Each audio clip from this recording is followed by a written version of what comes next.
Se olhar aqui, senhora, já vem que às vezes ele fica se escondendo. Mas ele não vem, não. Não, não.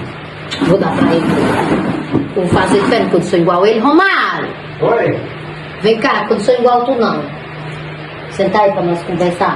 Viu aquela calcinha? Que calcinha? Aqui tá dentro do carro. Não, a cueca. Sim, tem uma calcinha mesmo dentro do carro. Que era aquilo? Não, eu confundi, né? Desse tipo de coisa mesmo. Mas que calcinha A cueca, vermelha era a aquela? cueca box. Tinha uma calcinha vermelha dentro do carro. Que vermelha, tá ficando dela cueca box, deve se confundir, minha filha. E flutuando, não, pensando alto, Não né? tem no Brasil que ela era uma cueca box. Eu tava flutuando. Sabe uma calcinha, eu quero que você me explique. A pessoa ainda é boa pra tu, tá vendo aí, ó, como tu é? André. A pessoa se arrepende, é por isso, velho. Tá bom, depois tu vai se arrepender, viu? Depois tu vai se arrepender. Tá, pô, eu parti no laço, eu tava lá, calcinha, barrou bem na minha.